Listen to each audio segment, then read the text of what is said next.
कुछ सत्संगियों ने मुझसे कहा कि आज दिवाली का अवसर है तो थोड़ा अम्मा के विषय में भी बताइए। तो वैसे तो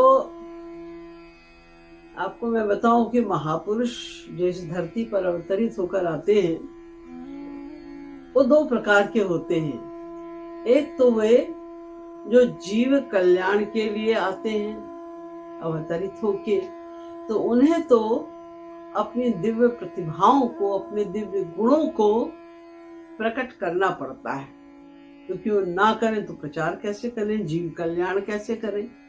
क्योंकि अगर लोगों को आभास ना हो कि ये कोई दिव्य पर्सनैलिटी है, इनका ज्ञान और इनके गुण दिव्य दिव्य हैं, तो वो मानेंगे नहीं, सुनेंगे नहीं उनको।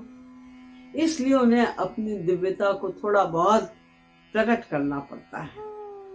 किंतु अधिकांश संत हमारे देश में ऐसे हुए हैं जिन्होंने अपने आप को गुप्त रखा, यानी लोगों को मालूम नहीं होने दिया कि हम संत हैं, हमारे पास दिव्य शक्ति है, दिव्य गुण है, हम भगवत प्राप्ति कर चुके हैं। ये आभास न होने पाए किसी को, इस प्रकार रहते हैं, उनको प्रच्छन्न संत कहते हैं। श्री महाराज जी को सब जानते हैं। उन्होंने पूरे विश्व में अपने ज्ञान की पताका को फहरा दिया। सारे विश्व में उनके ज्ञान का आलोक विस्तृत हो रहा है। सारे विश्व में राधा नाम का प्रचार कर दिया, निष्काम भक्ति का प्रचार कर दिया। उन्हें कौन नहीं जानता। फिर उनको जगत गुरु उत्तम पदवी से अलंकृत भी किया गया। इसलिए वो तो उनको तो सब समझते हैं कि वो एक दिव्य व्यक्तित्व थे। किंतु हमारी अम्मा जो एक प्रच्छन्न विभूति हैं, जो महाराज जी के समस्त सफल कार्यों की मुख्य प्रेरणा स्रोत हैं, उन अम्मा को बहुत थोड़े से लोग, जिन्हें आश्रम में रहकर अम्मा के पास रहने का सौभाग्य प्राप्त हुआ, वही थोड़ा थोड़ा जानते हैं। मैं भी उनमें से एक हूं। यद्यपि मुझे अम्मा का सानिध्य मिला है महाराज जी की अतीब कृपा के कारण, लेकिन अम्मा को समझना, उनकी दिव्यता को आंकना, ये मेरे जैसे लोगों के वश की बात नहीं है। लेकिन फिर भी जितना भी मैंने समझाया, जो कुछ परिचय मुझे अम्मा का प्राप्त है, वो आज मैं आप लोगों को सुना देती हूँ। आशा है आप लोग को अच्छा लगेगा। अम्मा का जन्म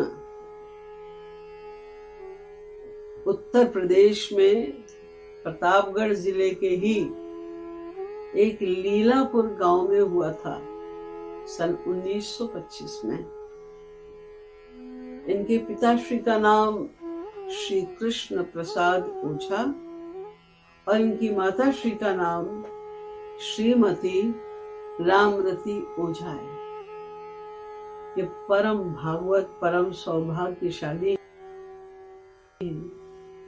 जिन्होंने अम्मा जैसी परम दिव्य विभूति को जन्म दिया। जो कुछ मैंने उनके गांव के लोगों से या उनके खास रिश्तेदारों से सुना है, उसके अनुसार जब अम्मा का जन्म जिस दिन हुआ है, लोग बताते हैं कि लीलापुर का वातावरण ही सारा चेंज हो गया था। इतनी सुंदर, सुगंधित और मनोरम पवन बह रही थी। चारों तरफ ऐसा लगता था जैसे कि प्रकृति अपने पूरे सौंदर्य के साथ प्रकट हो गई हो, और लोगों के मन में इतना अज्ञात रूप से इतना आनंद हिलोरे ले रहा था कि ऐसा लगता था जैसे आज यहाँ पर किसी दिव्य विभूति का अवतरण हुआ है। क्योंकि आमतौर से ऐसा नहीं होता, लेकिन एकाएक ऐसा हुआ उस दिन, तो सभी को लगा कि आज ये बात क्या है, आज सभी कुछ बड़ा आनंदमय, सब कुछ बदला बदला क्यों है? और जो दिव्य आनंद की अनुभूति उनको हो रही थी मन ही मन, उससे ही उनको ये थोड़ा अनुमान लगा कि शायद आज कुछ यहाँ पर दिव्य विभूति का अवतरण होने वाला है। ऐसे गांव में प्राचीन काल में विशेषकर अगर किसी लड़की का जन्म होता था तो लोग किसी को बधाई देने नहीं जाते थे, क्योंकि लड़की का जन्म मंगलकारी नहीं समझा जाता था। इसे लोग कोई बधाई देने नहीं जाते थे, किसी को वो खास लड़की आ रहे ठीक है, ऐसे ही होता था पहले। लेकिन आश्चर्यजनक बात यह है कि जब अम्मा का जन्म हुआ तो गांव वालों के मन में अपने मन से इतना उत्साह, इतना आनंद हुआ कि वो अपने आप को रोक नहीं पाए और उनके घर पर जाकर उनके माता पिता को उन्होंने बधाई दी। वहां जाकर बधाई, और बहुत से लोगों ने उनके दर्शन की इच्छा भी प्रकट की। अम्मा का सौंदर्य भी विलक्षण था।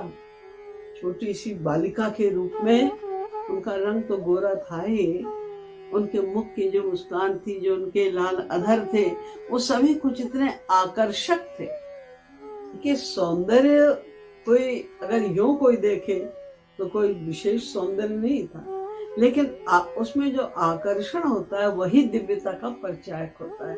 वो उनके अंदर था विशेष रूप से। ये सभी लोगों ने इस बात को बताया।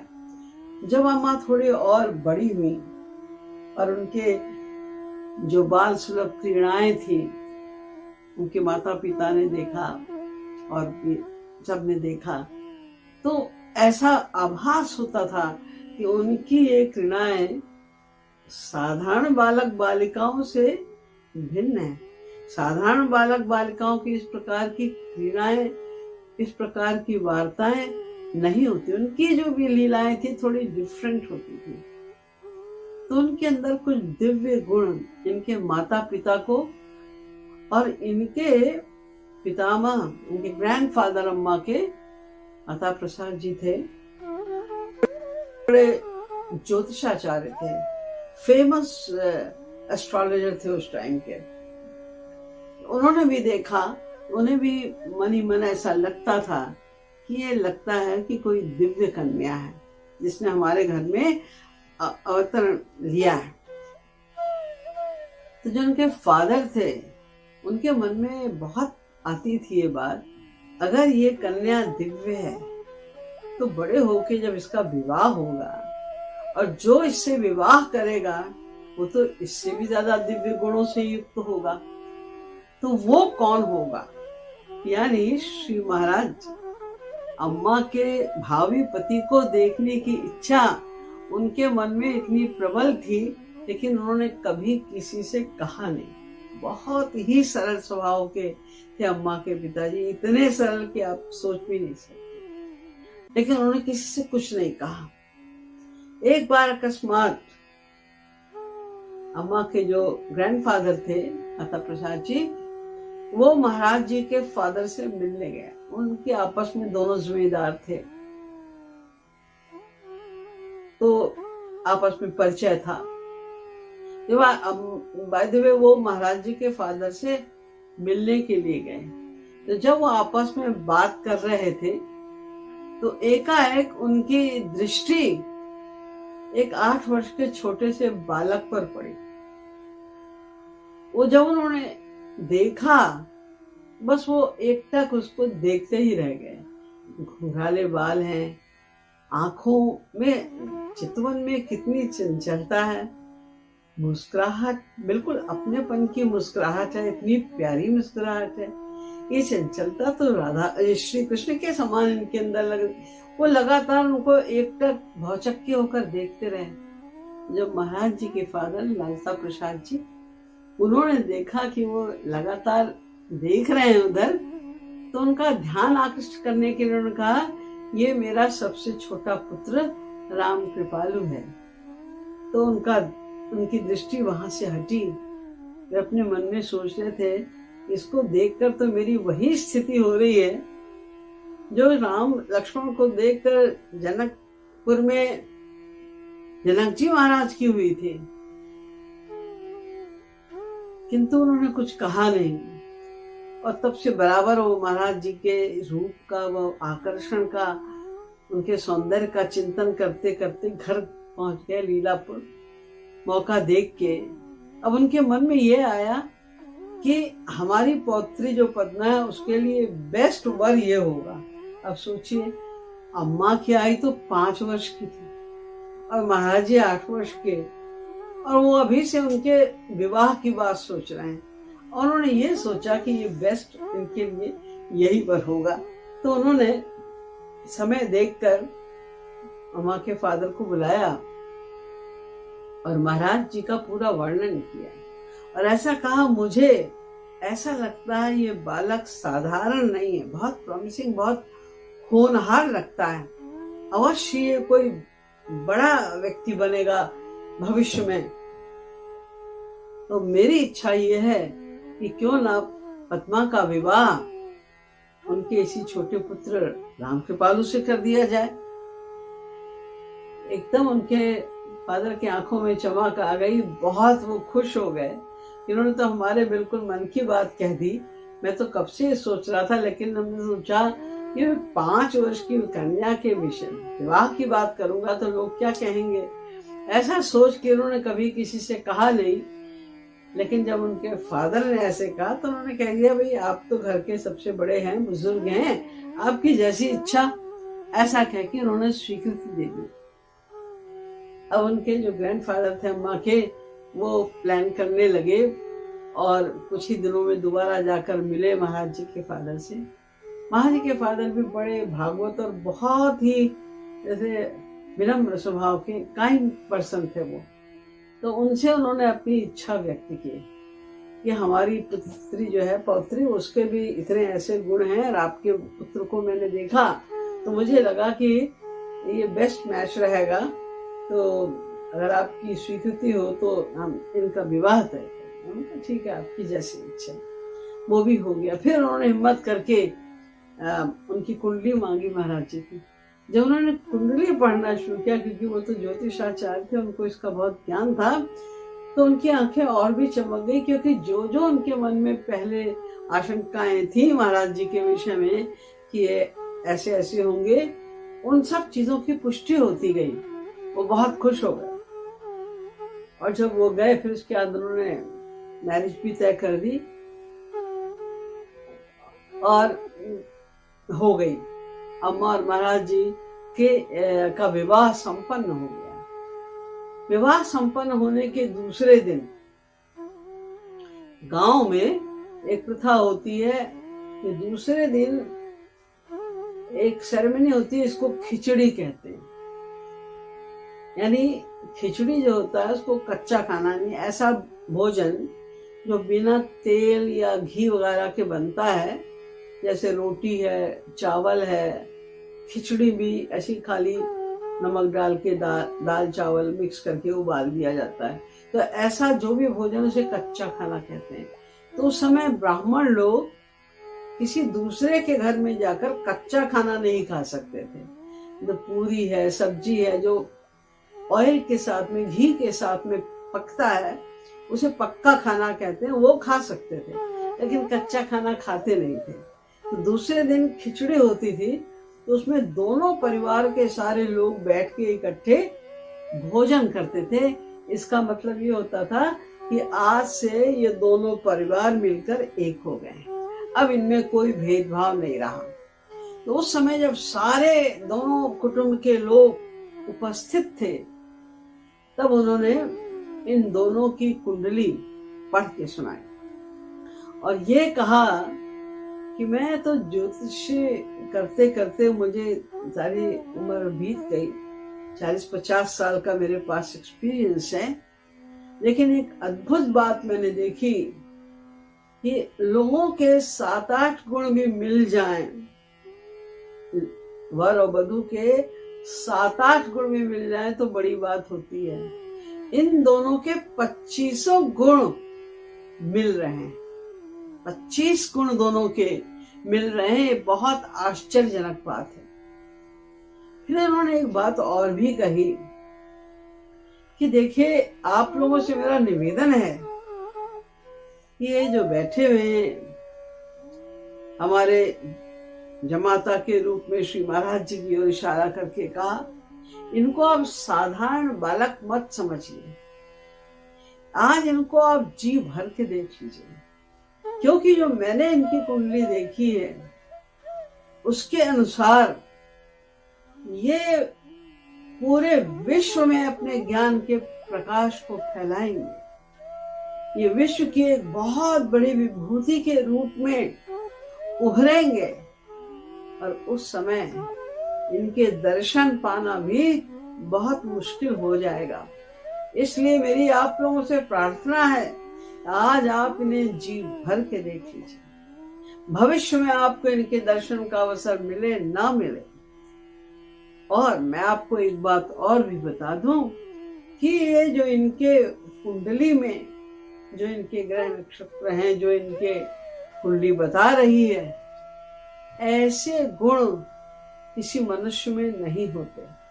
ये गुण साक्षात नारायण के हैं। इसलिए मेरा जो ज्योतिष ज्ञान है वो तो यही बता रहा है कि ये साक्षात नारायण के अवतार हैं। मेरी बात पर आप लोग विश्वास कीजिए। ऐसा उन्होंने काफी डिटेल में श्री महाराज जी को बताया और तब से महाराज जी के फादर की भी और ग्रैंडफादर की भी महाराज जी के प्रति और अम्मा के प्रति सदा ईश्वरी भावना रही, दिव्य भावना ही रही। कभी कभी श्री महाराज जी लीलापुर जाते थे। कारण क्या है कि गांवों की प्रथा के अनुसार जब लड़की का विवाह होता है तो उसको तुरंत विदा नहीं किया जाता, क्योंकि बाल विवाह की प्रथा थी। तो बालकपन में छोटी छोटी लड़कियों का विवाह होता था, तो जब तक वो थोड़ी मेच्योर ना हो जाएं उन्हें ससुराल नहीं भेजा जाता था।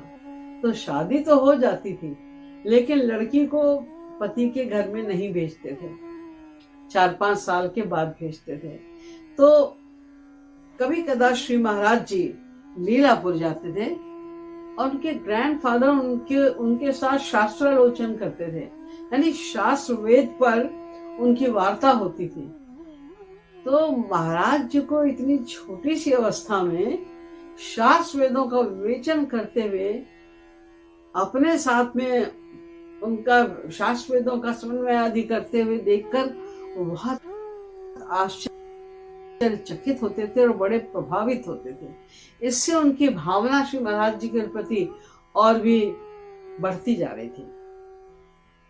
कुछ साल के बाद अम्मा जी का गौना हुआ। गौना माने जब लड़की को विदा करके ससुराल भेजाता है। गवन शब्द से गवना बनता है, यानी डिपार्चर, कि अब वो लड़की इस योग्य हो गई कि अपने पति के यहाँ जा सकती है। तो उसमें भी जो गवना होता है उसमें भी लड़के के घर वाले खूब बैंड बाजे के साथ में सामान और तमाम गिफ्ट वगैरह के साथ में लड़की को विदा कराने के लिए जाते हैं। ये भी एक समझो छोटी मोटी शादी की तरह, विवाह की तरह ही होता है। तो जब अम्मा घर आ गई तो महाराज जी तो घर में नहीं रहते थे, मनगढ़ में बहुत कम रहते थे, क्योंकि पहले तो वो पढ़ाई की वजह से और बाद में प्रचार आदि के विषय के कारण पूरे साल में महाराज जी 3-4 बार 4-5 दिन के लिए, कभी 3 दिन के लिए, कभी 5 दिन के लिए, ज्यादा से ज्यादा 1 हफ्ते के लिए मनगढ़ जाते थे। अदरवाइज वो हमेशा बाहर ही बाहर रहते थे। तो अम्मा तो बस उनकी प्रतीक्षा ही करती रहती थी और घर के अन्य मेंबर्स के साथ में मनगढ़ में ही रहती थी। जब महाराज जी आ जाते थे 4-5 दिन के लिए भी, तो उनके लिए उतना बहुत होता था। किंतु एक बार ऐसा हुआ कि पूरा साल बीत गया और महाराज जी मनगढ़ आए ही नहीं, 1 दिन के लिए भी नहीं आए। अम्मा के धैर्य का बांध टूटता गया और एक बार उन्होंने ये निश्चय कर दिया कि अब जब तक महाराज जी नहीं आएंगे मैं खाना नहीं खाऊंगा, मैं कुछ नहीं खाऊंगा। 1 आध दिन तो बीता, फिर बाद में सबको प्रकट हो गया ये तो कुछ खा नहीं रही है। आजी और मौसी वगैरह आए, पूछा भाई तुम क्यों नहीं खा रहे? तो उन्होंने कहा हमने व्रत लिया है कि जब तक महाराज जी नहीं आएंगे हम कुछ नहीं खाएंगे। तो उनका बहुत समझाया, रहे तुम्हें नहीं पता, बड़ा जिद्दी है वो, उसको तो जब आना है तो आएगा, तुम ऐसे कैसे, तुम्हारी इतनी कम उम्र है, तुम कोमल, तुम्हारा अंग है, ये तुम बीमार पड़ जाओगी, तुम्हें कुछ हो जाएगा, इसलिए तुम खाओ। बहुत समझाया, लेकिन उन्होंने कहा कि नहीं, जब तक नहीं आएंगे महाराज मैं खाना नहीं खाऊंगा। 1-2 दिन और बीत गए तो मौसी को लगा कि तो ऐसे तो बेचारी कैसे जिएगी। तो महाराज जी उस समय प्रतापगढ़ में ही थे, हमारे फादर महाबली जी के यहाँ। उन्होंने घर का एक व्यक्ति भेजा महाराज जी के पास और कहा कि सारा हाल बताना इनका। तो उन्होंने अम्मा जी का सारा हाल बताया और कहा कि मौसी ने कहलवाया है, अगर तुम इसे जीवित देखना चाहते हो तो तुरंत आ जाओ, नहीं तो वो खाना नहीं खाएगी। तो महाराज जी भी तो कोई असर ही नहीं हुआ इस बात का, और उन्होंने उल्टे ये संदेशा देकर उसे वापस कर दिया कि उनसे कह दो कि जब तक वो खाना नहीं खाएंगे हम नहीं आएंगे। अब समझाया वो आजी ने, मौसी ने, कि देखो उसने ऐसा, वो बड़ा जिद्दी है, वो नहीं मानेगा, तुम खा लो थोड़ा सा फिर वो आ जाएगा। उनका बिल्कुल नहीं, मेरी भी जिद है कि जब तक वो आएंगे नहीं मैं नहीं खाऊंगा। अब 2 में कंपटीशन हो गया, एक तरफ महाराज जी अपनी जिद छोड़ने को तैयार नहीं, दूसरी तरफ अम्मा जी अपनी बात छोड़ने को तैयार नहीं। जब 2 दिन ऐसे और बीत गए तो आजी और मौसी आए, उन्होंने फिर रिक्वेस्ट की, नहीं मानी वो।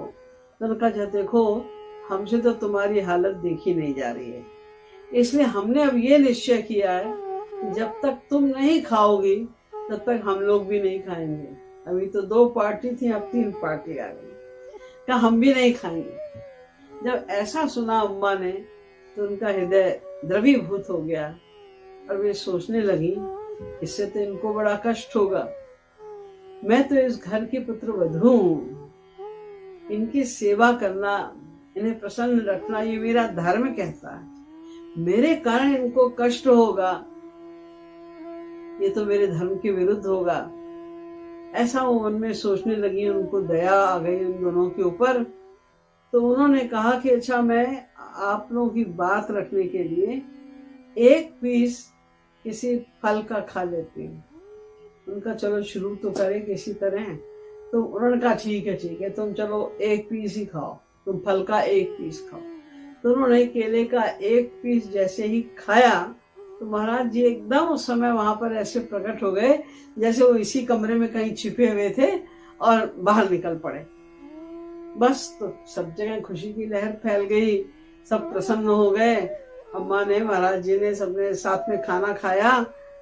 तो ये जो लीला हुई अम्मा और महाराज जी की, इसमें भी मैं समझती हूँ ये अम्मा की एक ऐसी लीला थी जिसके द्वारा वो महाराज जी के प्रचार में ही हेल्प कर रही थी, क्योंकि उन्होंने अपनी इस लीला से हम लोगों को 2 बातें सिखाई, बहुत महत्वपूर्ण बातें हैं वो किसी भी भक्ति पथ पर चलने वाले के लिए।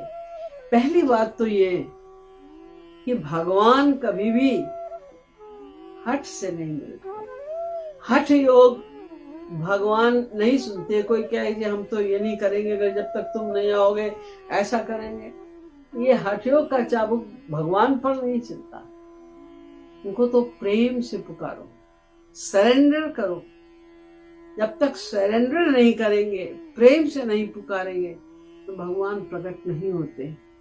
तो हठ नहीं करना है किसी भी बात के लिए, प्रेम से उन्हें पुकारना होगा। और दूसरी बात यह कि उन्होंने उस दिन से ये भी प्रतिज्ञा की थी कि अब हम आपको कभी भी ऐसे नहीं बुलाएंगे, आपकी जब इच्छा हो आप आना, जब इच्छा हो आप नहीं आना। इस बात से उन्होंने ये भी सिखाया हमें कि महाराज जी फिलॉसफी का प्रचार करते हैं,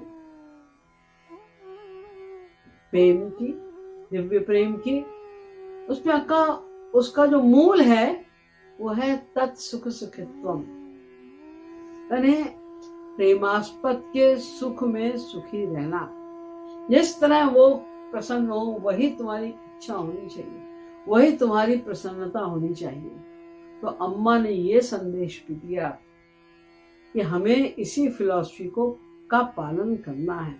तत्सुख सुखितुम, अपने सुख के लिए हट करके अपने सुख के लिए हमें अपने प्रेमास्पद को कष्ट नहीं देना चाहिए। अम्मा को जहां तक मैंने देखा है, जो थोड़ा बहुत मेरी समझ में आया है, तदनुसार मुझे ऐसा हमेशा लगा कि अम्मा तो निष्काम प्रेम की साक्षात मूर्ति है। भक्ति के रास्ते पर चलने के लिए अम्मा के बराबर कोई अनुकरणीय हो ही नहीं सकता। देखिए, हमारी तो पहले हमेशा बाहर ही रहते थे। ये तो 1967 से, जब से पहला सत्संग भवन बना है और साधना प्रारंभ हुई है, तब से महाराज जी वहां पर लगभग 3 महीने रहने लगे थे। अक्टूबर में साधना शुरू होती थी, दिसंबर तक महाराज जी मनगढ़ में रहते थे। तो उस समय अम्मा को श्री महाराज जी के दर्शन का या सेवा का सौभाग्य प्राप्त हुआ। महाराज जी वहां पर रहे और हम लोगों को भी थोड़ा अम्मा के निकट आने का, अम्मा के गुणों को का थोड़ा बहुत आभास प्राप्त करने का सौभाग्य प्राप्त हुआ। और ये समझ में आया कि अगर महाराज जी के चरणों में प्रीति बढ़ानी है, महाराज जी के शरण होना है, तो अम्मा के चरण ही हमारी अंतिम विश्राम स्थली है। उनसे सीखना पड़ेगा हमें कि निष्कामता किसे कहते हैं। देखिए, जब महाराज जी वहां पर रहने लगे, तो जैसे ही महाराज जी आते थे तो हम लोग जो सत्संगी होते थे, वो तुरंत महाराज जी की जो भी सेवा जिसको मिलती थी उसको ग्रैब करने की चेष्टा करते थे। तो A to Z सारी सेवा सत्संगी लोग बांट लेते थे। किसी ने एक बार ये नहीं सोचा, ये अधिकार तो अम्मा का है, अम्मा को सेवा का अवसर मिलना चाहिए। ये अधिकार उनका था कि वो सब सेवा लेती है, फिर उनको जिसे जो सेवा देनी है वो दे। लेकिन नहीं, लोगों ने अपनी सेवा चुन ली, जो जो सेवा करता था। ना अम्मा ने इस बात से कभी मुंह बनाया, कभी ऐसा नहीं हुआ कि उनको ये दुख हो रहा हो, दिखाई दे रहा हो कि उन्हें कष्ट हो रहा है कि हमें सेवा क्यों नहीं मिल रही।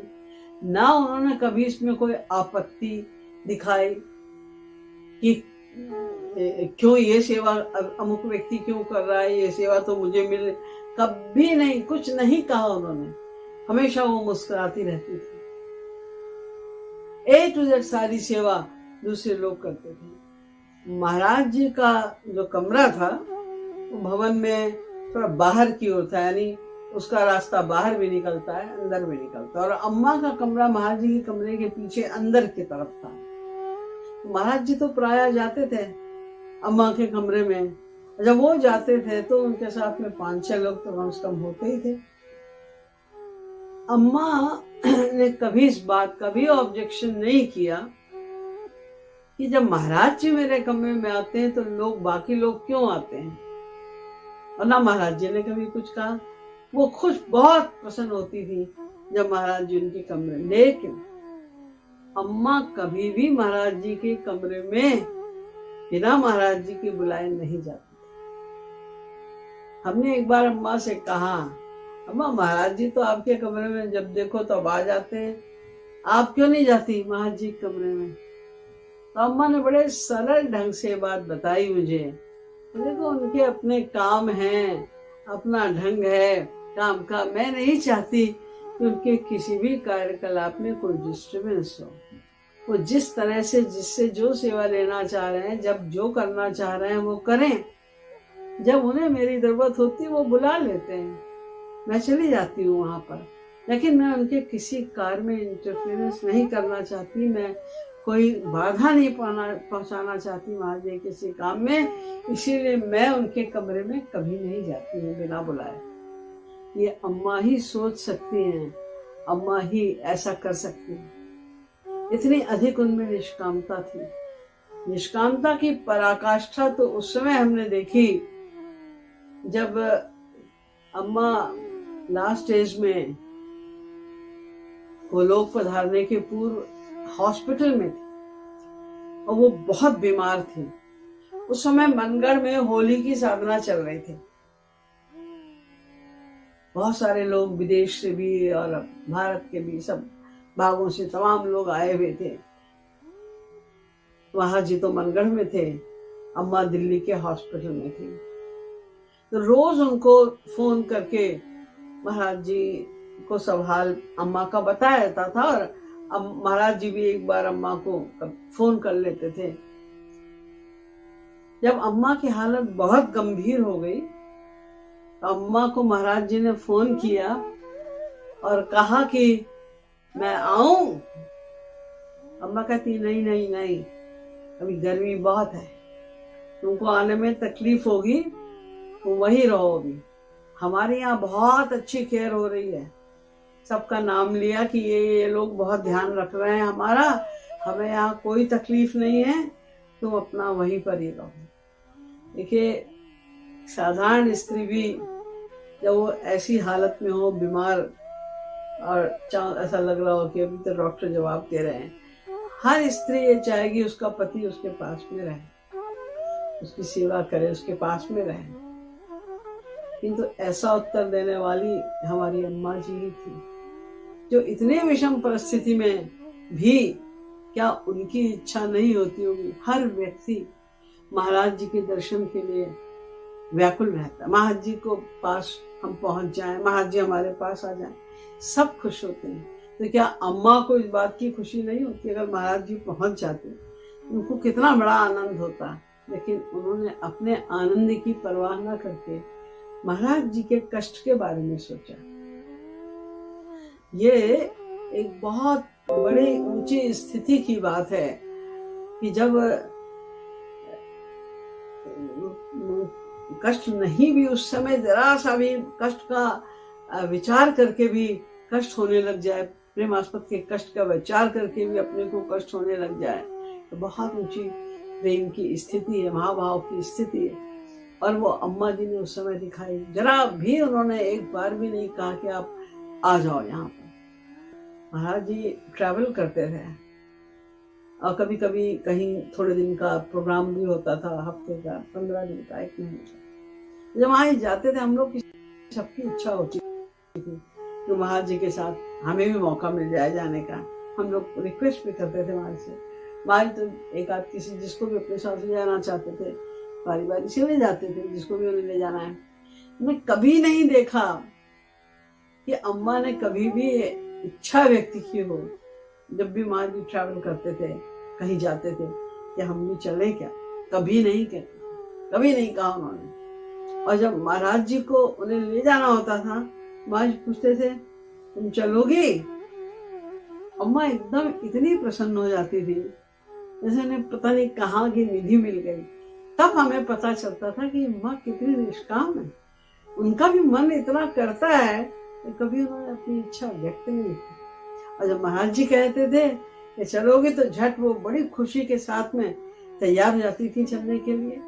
तो उनमें निष्कामता अगर सीखना है तो उनसे ही सीख सकते हैं।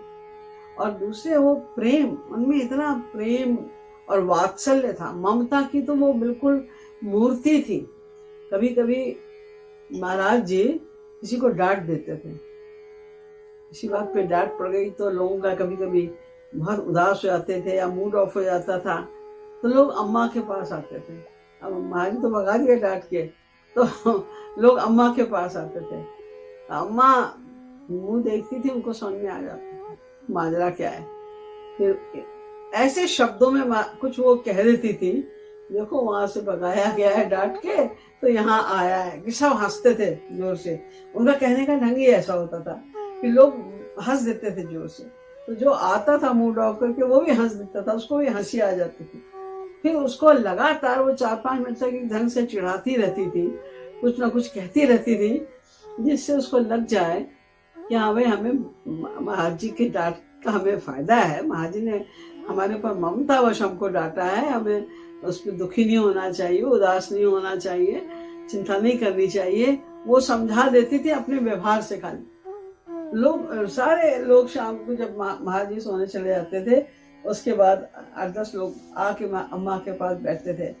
वैसे अम्मा इतनी सौम्य थी और कोई मजाक करने की उनकी आदत नहीं थी, लेकिन उस समय जब वो बैठती थी तो सब हंसी के ठहाके ही लगते रहते थे। अम्मा कुछ भी बीच बीच में ऐसा बोल देती थी कि लोग बस हंस पड़ते थे।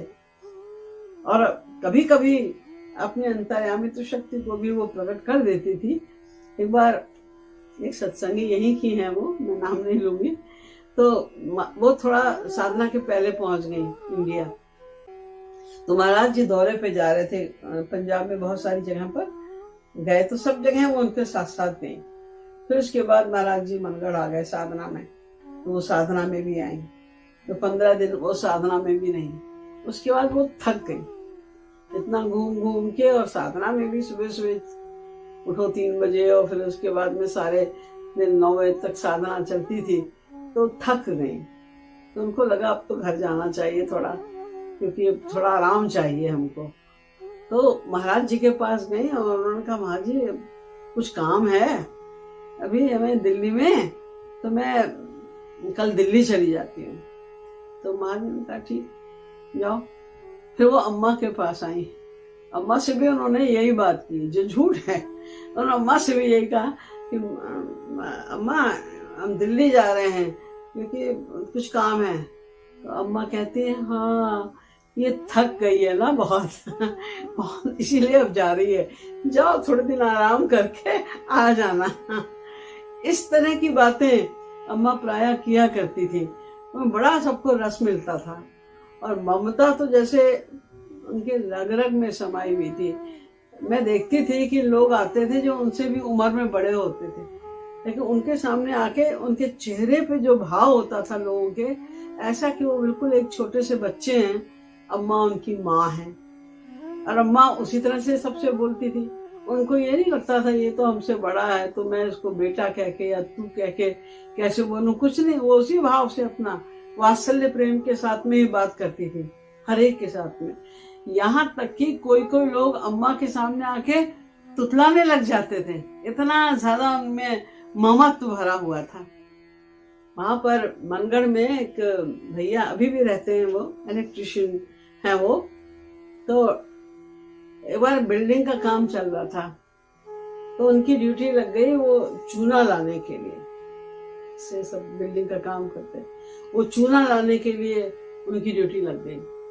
तो चूना लाने की वजह से उनके दोनों हाथ जो थे वो बुरी तरह कट गए थे, दोनों हाथ।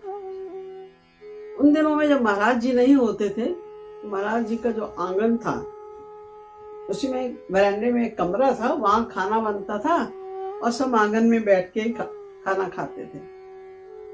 और अम्मा जो उस समय जरूर आती थी, वो खा उस समय थोड़ी देर पहले ही वो उनका खाना फिनिश होता था, थोड़ी देर खाना खा के आराम करके अम्मा वहां पर आती थी।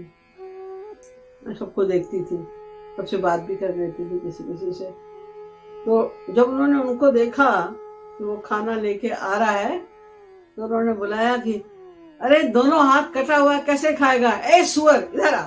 वो सुअर बहुत प्यार से जब बोलती थी किसी लड़के से, जैसे महाराज जी गधा क्या क्या बोलते, वो सुअर बुलाया, ए सुअर इधर आ। तो बुलाया, वो आया साथ में, कहते कैसे खाएगा तेरा दोनों हाथ कटा हुआ है। तो अम्मा खा लेंगे। अम्मा ने थाली उसकी छीन ली उसके हाथ से, और वहां पर एक मोढ़ा होता ना केन का बना हुआ एक स्टूल जैसा, तो पड़ा था, उसी पे बैठ गई और उसका बैठ जाया, बैठ गया।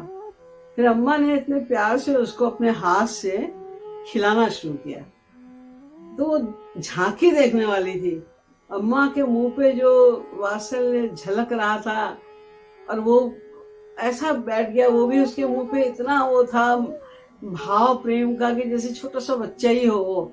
अम्मा खिलाती जा रही है, खाता जा रहा। जितने लोग बाकी खड़े थे सब खाना तो भूल गए, अपनी थाली लेके सब वही अम्मा को घेर के खड़े हो गए और खुश हो रहे थे। इसलिए लोग हंस रहे थे कि अम्मा कैसे खिला रही है, जैसे छोटे से बच्चे को माँ खिलाती है, ऐसे अम्मा खिला रही है।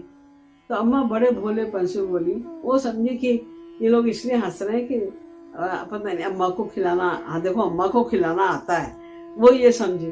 तो बड़े भोलेपन से बोली, हाँ हम विशाखा हरिण को खिलावत रहे ना, तो यही से हमको खिलाना, मतलब हम विशाखा लोग छोटे थे, तिनको खिलाते थे, तो हमें खिलाना आता है, ऐसे बोली अम्मा। तो वो उनका जो वाक्य था भोलेपन का, वो तो सुन के लोग एकदम ही विभोर हो गए, बहुत ही अच्छा लगा। तो सभी के प्रति, हम लोग के प्रति, सभी के प्रति उनका इतना वात्सल्य टपकता था, अभी बहुत अधिक तो नहीं वर्णन कर सकते, लेकिन हम इतना कह सकते हैं कि अम्मा तो साक्षात प्रेम की मूर्ति थी, वात्सल्य की, ममता की वो मूर्ति थी। हर एक के प्रति उनका ममत्व झलकता रहता था। और आश्चर्य की बात ये थी कि मैंने तो उनको बहुत उनकी यंग एज से देखा है। जब मैं 5 वर्ष की थी, 4-5, तब से मैं अम्मा को देख रही हूँ। तो अम्मा तो बिल्कुल यंग थी उस टाइम। तो उस समय भी अम्मा कोई श्रृंगार नहीं करती थी, लेकिन सर पे वो जो उनका बिंदी और मांग का श्रृंगार वगैरह होता है वो करती थी, और हमेशा उनका पल्ला सर पे रहता था। अम्मा का लास्ट टाइम 82 की जब वो हो गई थी, तब तक उनका वही हिसाब था कि मांग सिंदूर और बिंदी और उनका पल्ला ढका रहता। जैसे वो शुरू में लगती थी बिल्कुल नई नवेली जैसी, वो 82 वर्ष की अवस्था में भी बिल्कुल वैसी ही लगती थी। वही उनका सौंदर्य, वही उनका रूप, वही उनका आकर्षण तो मुझे लगता है बढ़ता ही जा रहा था उनका। वही रूप आदि उनका था, उसमें कोई भी अंतर नहीं आया। हमेशा शांत रहना, बहुत कम बोलना और अपने को छिपा के रखना, इस प्रकार का उनका स्वभाव था। लोग उनके आगे पीछे बिल्कुल मधुमक्खी की तरह लगे रहते थे। श्री महाराज जी भी हमेशा इनडायरेक्ट वे में उनकी इस बात की प्रशंसा करते थे।